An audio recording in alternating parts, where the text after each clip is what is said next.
I was kicked out by my stepdad at 16, and I've been surviving on my own ever since. Now, my mom is finally back from her job abroad, and I had to tell her everything. You won't believe how she reacted when she learned the full story. I, an 18-year-old male, have been living with my mom and stepdad for the past 5 years. My life took a drastic turn when my biological dad passed away in a car accident when I was 10. It was a difficult time for both my mom and me. We struggled emotionally and financially for a few years until my mom met Mark when I was 12. They dated for a year and got married when I was 13. From the beginning, it was clear that Mark didn't like me. He always saw me as a burden and a constant reminder of my mom's past relationship. I remember the day they got married. While everyone was celebrating, I caught Mark giving me a cold, calculating look. It sent shivers down my spine, but I brushed it off, thinking it was just wedding day jitters. Growing up, I tried my best to get along with Mark. I helped around the house, kept my grades up, and even tried to engage in activities he enjoyed, like watching football or helping him with yard work. But no matter what I did, it was never enough. He'd always find ways to criticize me or make me feel unwelcome. Mark would make snide comments about how I wasn't his real son or how I was just wasting space in his house. He'd say things like, "If it were up to me, you'd be out on the street where you belong," or, "You're lucky your mother loves you because no one else would put up with a useless kid like you." These comments hurt, but I tried not to let them get to me. My mom would try to mediate when she witnessed these interactions, but she often sided with Mark to keep the peace. She'd say things like, "He doesn't mean it that way," or, "You need to try harder to get along with Mark." It felt like I was constantly walking on eggshells in my own home. Things got worse as I got older. When I turned 16 and got my first part-time job at a local grocery store, Mark demanded that I pay rent. My mom thought it was a bit harsh but agreed that it would teach me responsibility. So, a significant portion of my meager paycheck went to Mark each month, leaving me with little to save or spend on myself. Recently, my mom got an amazing job opportunity abroad. She was offered a 6-month contract in Europe, which could potentially lead to a permanent position. When she first told me about it, I saw the excitement in her eyes. It was the first time in years I had seen her truly happy about something. But my happiness for her was quickly overshadowed by anxiety about living alone with Mark. I expressed my concerns to my mom, telling her about how Mark treated me when she wasn't around. I recounted incidents where he'd accidentally break things I cared about, like the model airplane my dad and I built together before he died, or how he'd forget to buy groceries I could eat, knowing I had dietary restrictions. But my mom brushed it off, saying I was exaggerating and that Mark was just strict. She told me to give him a chance and that living together might help us bond. The day my mom left was one of the hardest of my life. As we stood at the airport, I hugged her tightly, fighting back tears. I wanted to beg her to stay, to not leave me alone with Mark, but I couldn't bring myself to dampen her excitement. As she walked through the security checkpoint, Mark put his hand on my shoulder. To anyone watching, it might have looked like a comforting gesture, but his grip was painfully tight. "Let's go home, boy," he said, his voice cold. "Things are going to be different now." And different they were. From the moment we got home, things went downhill. Mark started yelling at me for the smallest things. He'd scream if I left a dish in the sink or if I came home 5 minutes later than usual. One time, I accidentally left a light on in my room when I went to school. When I came back, I found that Mark had removed all the light bulbs from my room. "If you can't remember to turn off the lights, you don't deserve to have any," he said with a smirk. He threatened to kick me out multiple times, saying he was only letting me stay because of my mom. "One wrong move," he'd say, "and you'll be out on the street. And who do you think your mom will believe, me, her loving husband, or her ungrateful brat of a son?" I tried to keep my head down and avoid confrontation, but it was becoming unbearable. I couldn't focus on my studies, and my mental health was deteriorating. My grades started slipping, and I was constantly anxious and depressed. I called my mom a few times to tell her what was happening, but she always seemed distracted and told me to work it out with Mark.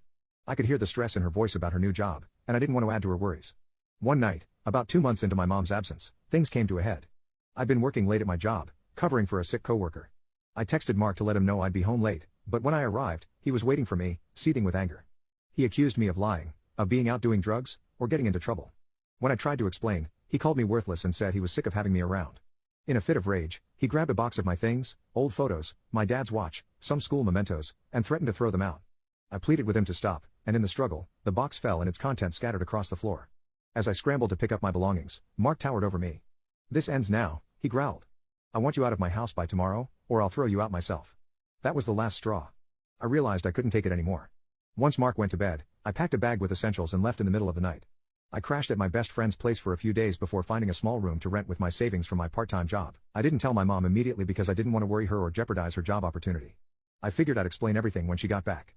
I blocked Mark's number because he kept sending me threatening messages, saying he'd call the police and report me as a runaway if I didn't come back. It's been a month now, and I'm managing on my own. It's not easy. I'm working extra hours to cover rent and necessities while trying to keep up with school. Some days, I barely have enough to eat, but it's still better than living under Mark's roof. I feel guilty for leaving without telling my mom, but I also feel like I have no choice. The constant fear and stress were crushing me. So, Reddit, Ida for leaving my stepfather's house while my mom was abroad? Should I have tried harder to make things work? Should I reach out to my mom now and explain everything? I'm lost and could use some advice. Update, I was kicked out by my stepdad at 16, and I've been surviving on my own ever since. Now, my mom is finally back from her job abroad, and I had to tell her everything. You won't believe how she reacted when she learned the full story. Part 2. My mom returned from her work trip abroad last week. I was nervous about facing her, but I was also looking forward to finally explaining everything that had happened with Mark. However, things didn't go as I had hoped. The day after she got back, I had a call from her. Her voice was cold and angry, nothing like the warm, loving tone I was used to. She demanded to know if it was true that I had stolen money from Mark and run away. I was shocked and confused, my mind raced trying to understand where this accusation was coming from. I tried to explain what really happened, how Mark had been verbally abusive, how he had threatened to kick me out, and how I'd left for my own safety and mental health. I told her about the incident with the box of my belongings, about how Mark had made my life miserable every day she was gone. But my mom wouldn't listen. She kept insisting that Mark had shown her evidence of my theft. When I asked what evidence, she was vague, saying something about missing cash and suspicious bank transactions. I told her it was all lies, that I had never stolen anything in my life. I reminded her of how I'd always been honest with her, how I'd worked hard at my part-time job to contribute to the household. But it seemed like her mind was already made up. I begged her to meet me in person so we could talk face to face. After some persuasion, she agreed, but when we met at a local cafe, Mark was with her. The moment I saw him, my heart sank. He had a sorrowful expression on his face, but I could see the triumphant glint in his eyes. Mark put on a show of being concerned and disappointed in me. He spun a tale about how he had tried his best to take care of me while my mom was away, but that I had become rebellious and started stealing money to fund a party lifestyle. He talked about how he'd noticed cash missing from his wallet and how he'd seen suspicious withdrawals from their joint account. I was floored. Every word out of his mouth was a lie, but he told it so convincingly. He even had fake receipts and bank statements that he claimed proved I had been taking money. I don't know how he fabricated them, but they looked real enough to fool my mom. He talked about how he tried to confront me about it, but I had run away instead of facing the consequences. I tried desperately to defend myself, to tell my side of the story. I explained how I'd been working extra shifts to support myself, how I'd been struggling to make ends meet in my small apartment. I told them about the nights I'd gone to bed hungry because I couldn't afford both food and rent. I pleaded with my mom to remember how I'd always been responsible with money, how I'd never given her any reason to doubt me before. But Mark had clearly been working on my mom for weeks before she returned. He had poisoned her against me, making her believe I was a troubled, ungrateful kid who had taken advantage of her absence. He painted himself as the victim, a concerned stepfather who had only wanted to help his wayward stepson. The worst part was seeing the look of disappointment and anger in my mom's eyes. She told me she couldn't believe I would do this to her, that she had trusted me to behave while she was gone. When I tried to explain about Mark's behavior, she accused me of trying to shift blame and making up lies about my caring stepfather. "How could you do this to us?" she asked, her voice breaking. "We gave you everything, and this is how you repay us?"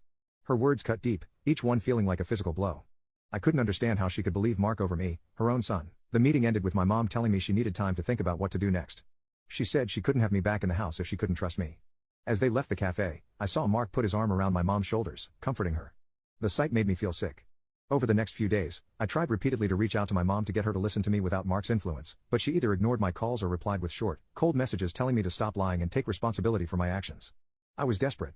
I reached out to a few of my mom's friends, hoping they might be able to talk some sense into her, but it seemed Mark had gotten to them too. They all told me how disappointed they were in me, how they couldn't believe I would steal from my own family. Eventually, my mom sent me a long text message saying she had decided it was best if I didn't come back home. She said she was deeply disappointed in me and that she needed time to process everything. She told me not to contact her for a while. I was devastated. Not only had I lost my home, but I had also lost my mom, the one person I thought would always be on my side. Mark had managed to manipulate her completely, turning her against her own son. The next few weeks were a blur. I threw myself into work and school, trying to keep my mind off the gaping hole in my life where my family used to be. I had trouble sleeping, often lying awake at night replaying the conversations in my head, wondering what I could have said differently to make my mom believe me. My grades started to slip again, and I was at risk of not graduating. It took a concerned teacher pulling me aside to snap me out of my funk. She noticed the changes in me and asked what was wrong. After some hesitation, I told her everything. To my surprise, she believed me. She helped me get in touch with a school counselor and a social worker who could provide me with resources and support. With their help, I was able to get back on track with my studies and even secure some additional financial aid to help with my living expenses. Now I'm trying to figure out my next steps. I'm still in my small apartment, working as much as I can to support myself. I've reached out to a few trusted teachers at school who have been supportive and are helping me navigate finishing high school as an independent student. I'm hurt, angry, and scared about the future. The betrayal by my mom stings deeply, and there are days when the loneliness feels overwhelming. But I'm also determined to prove Mark wrong and show my mom the truth someday. I don't know if our relationship will ever be the same, but I haven't given up hope entirely. For now, I'm focusing on graduating high school and planning for college. It won't be easy, but I'm determined to build a better life for myself, with or without my family's support. Thank you all for your support of my original post. If anyone has advice on how to move forward from here, I'd appreciate it. How do I heal from this betrayal? How do I build a life for myself when I feel so alone? Any words of wisdom would be welcome. Update: I was kicked out by my stepdad at 16, and I've been surviving on my own ever since. Now, my mom is finally back from her job abroad, and I had to tell her everything. You won't believe how she reacted when she learned the full story. Part 3, 5 years later, it's been 5 years since my last update, and my life has changed dramatically. I wanted to share what's happened and get some perspective on a recent development. After high school, I threw myself into my studies and work. The pain of losing my family was still raw, but I channeled that hurt into determination. I managed to get a scholarship to a state university, majoring in computer science. To make ends meet, I juggled multiple part-time jobs, working at the university library, doing freelance web design, and even delivering pizzas on weekends. College was challenging but also liberating. For the first time in years, I felt free from the constant fear and anxiety that had plagued me while living with Mark. I made friends who became like family to me, and I even started seeing a therapist to work through the trauma of my past. I graduated with honors, landing a job at a promising tech startup right out of college. The work was demanding, with long hours and high pressure, but I thrived on the challenge. It felt good to be valued for my skills and work ethic, something I hadn't experienced in a long time. Over the past 3 years, I've worked my way up in the company. I started as a junior developer, but my dedication and innovative ideas caught the attention of the higher-ups. I was promoted to team lead within a year and recently was made lead developer for our main product. Our startup recently secured a huge investment, catapulting us into the big leagues of the tech world. With this came a significant salary increase for me, along with stock options that could be worth a substantial amount if the company continues to grow. For the first time in my life, I'm not just financially stable but comfortable. I bought my first car, moved into a nice apartment, and even started putting money aside for the future. Throughout this time, I had no contact with my mom or Mark. It was hard, especially during holidays and milestones like my college graduation and job promotions. There were nights when I'd lie awake wondering if my mom ever thought about me or if she ever regretted believing Mark over me. However, I focused on building a new life for myself and creating a chosen family with close friends and mentors. Last week, out of the blue, I received a call from a number I didn't recognize. When I answered, there was a moment of silence and then I heard a voice I hadn't heard in 5 years. It was my mom. Her voice sounded tired and desperate, nothing like the confident, loving mom I remembered from my childhood. She told me she and Mark were in financial trouble. Mark had made some bad investments, and they were facing foreclosure on their house. The company Mark worked for had gone bankrupt, leaving him unemployed for the past year. They had burned through their savings and were now drowning in debt. My mom apologized for everything that had happened years ago. Her voice cracked as she admitted that she had realized over time that Mark had manipulated her. She said she regretted not believing me and that the guilt had been eating at her for years. She asked if we could meet to talk things over, to try and mend our relationship. I was stunned. For years, I had imagined this moment, my mom realizing the truth, reaching out to reconnect. But now that it was happening, I felt a whirlwind of emotions, hope, anger, sadness, and a lingering sense of betrayal. After a long pause, I agreed to meet her at a cafe, the same one where we had our confrontation 5 years ago. When I arrived, I was surprised to see both my mom and Mark there. My mom looked older and worn down, her hair grayed and her face lined with worry. Mark seemed to have lost the arrogant air he once had, his shoulders slumped and his eyes were downcast. They explained their situation in more detail. They were months behind on their mortgage payments, and the bank was threatening to take their house. Mark had lost his job when his company folded, and despite trying, he hadn't been able to find steady work since. My mom's salary as a teacher wasn't enough to cover their debts and living expenses. As they talked, I noticed the dynamic between them had changed. My mom seemed more assertive, often cutting Mark off or correcting him. Mark, on the other hand, appeared subdued, a far cry from the domineering man I remembered. Then came the real reason for their reaching out. They asked if I could lend them money to help them get back on their feet. They had heard through mutual acquaintances about my success in the tech industry and thought I might be in a position to help. I sat there listening to their plea, feeling a mix of emotions. Part of me felt vindicated. They were finally admitting that Mark had lied and manipulated the situation years ago. But another part of me was angry that they only reached out when they needed something from me. My mom reached across the table, taking my hand in hers. "I know we don't deserve your help," she said, tears in her eyes. "What we did to you is unforgivable, but we're desperate. We have nowhere else to turn." Mark chimed in, his voice lacking the confidence it once had. "I know you have every reason to hate me," he said. "I treated you terribly. I let my jealousy and insecurity poison everything. I'm not asking for forgiveness, but I am truly sorry for what I did." Their apology stirred up old memories and pain. I thought about the lonely nights in my tiny apartment, struggling to make ends meet. I remembered the feeling of betrayal when my mother chose to believe a lie over her son's truth. After they finished talking, I took a deep breath and told them I needed time to think about it. I left the cafe without making any promises, their pleading eyes following me as I walked away. Now I'm torn. On one hand, I've worked hard for my success, and I don't feel I owe them anything after how they treated me. Mark's lies cost me my relationship with my mom and forced me to fend for myself at a young age. Part of me wants to refuse and let them face the consequences of their actions. On the other hand, despite everything, I still care about my mom. The thought of her being homeless or struggling tugs at my heart. But I'm worried that if I help them, I'll be opening myself up to further manipulation or expectations of ongoing support. I'm also concerned about the impact this could have on my financial stability. While I'm doing well now, I'm not sure if I can afford to bail them out without compromising my future. The startup world is volatile, and there's no guarantee my current success will last. There's also the question of forgiveness. Can I truly move past what happened? Is it possible to rebuild a relationship with my mom after such a profound betrayal? And what about Mark? While he apologized, can I ever trust him or have him in my life again? I've spent the last week mulling over these questions, unable to come to a decision. I've talked it over with my closest friends and even brought it up in a session with my therapist. Everyone has different opinions, but ultimately, they all say the same thing: I decide to make. Part of me is tempted to help, to be the bigger person and extend an olive branch. Maybe this could be the first step in healing old wounds and rebuilding my relationship with my mom. But another part of me is scared of being hurt again, of opening myself up to the pain I've worked so hard to overcome. So Reddit, I find myself asking once again, should I refuse to help my mom and stepdad financially after everything that's happened? Should I give them another chance or protect myself and the life I've built? I'm at a crossroads and could use some outside perspective. Update: I was kicked out by my stepdad at 16, and I've been surviving on my own ever since. Now, my mom is finally back from her job abroad, and I had to tell her everything. You won't believe how she reacted when she learned the full story.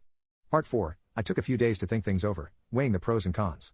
My friends and therapist all gave me different advice, but ultimately, the decision had to come from me. I decided to meet with my mom again, this time without Mark. I wanted to talk to her alone, to see if we could begin to rebuild our relationship. We met at the same cafe. When she walked in, I could see the worry etched on her face. She looked older and more tired than I remembered, and it hurt to see her like that. We sat down and ordered coffee. For a few minutes, we just sat in silence, neither of us knowing where to start. Finally, she spoke. I'm sorry for everything, truly. I know I can't undo the past, but I want to make things right. I miss you, and I want to be in your life again. I took a deep breath. Mom, it's not just about the money. It's about trust. You believed Mark over me, and that broke my heart. I had to learn to survive on my own, and that wasn't easy. She nodded, tears welling up in her eyes. I know, and I regret it every single day. Mark's not the same person he used to be. He knows he messed up, and he's sorry too. But this is about us, you and me. I want to fix our relationship. We talked for hours, about everything that had happened, about my life now, and about her regrets. It felt good to finally get everything off my chest, but I was still unsure about helping them financially. I told her I needed more time to think. She understood and told me she'd be there whenever I was ready. The next few days were tough. I couldn't focus at work, and my mind kept drifting back to our conversation. One evening, I decided to go for a walk to clear my head. As I walked through the park, I thought about all the struggles I had faced and how far I had come. I thought about the times I had needed help and how I had to rely on myself. I realized that I had the power to help my mom and maybe even change her life for the better. But I also knew I had to protect myself. I decided to set some conditions if I was going to help them. The next day, I called my mom and asked to meet again. We sat down in the same cafe, and I laid out my terms. Mom, I'm willing to help you, but I need to know that things will be different this time. First, I want to help you, not Mark. I want to make sure you're okay and not struggling. Second, I need us to go to therapy together. We need to work through our issues and rebuild trust. She agreed without hesitation. I'll do anything to make things right, anything to have you back in my life. I nodded. Okay. It'll help with the mortgage for now, but we'll take it one step at a time. Over the next few months, we started therapy together. It wasn't easy, and there were many painful sessions, but slowly, we began to rebuild our relationship. I helped my mom with her financial troubles, ensuring that she was on stable ground. As for Mark, he stayed out of our way, respecting our boundaries. Reconnecting with my mom was a long and difficult journey, but it was worth it. We still have a lot of work to do, but for the first time in years, I feel hopeful about the future. Helping her reminded me that while we can't change the past, we can choose to make better decisions for our future. So Reddit, that's where I'm at now. Healing takes time, and it's not always easy, but sometimes, giving someone another chance can lead to unexpected growth and a stronger bond. Thank you for all your support and advice.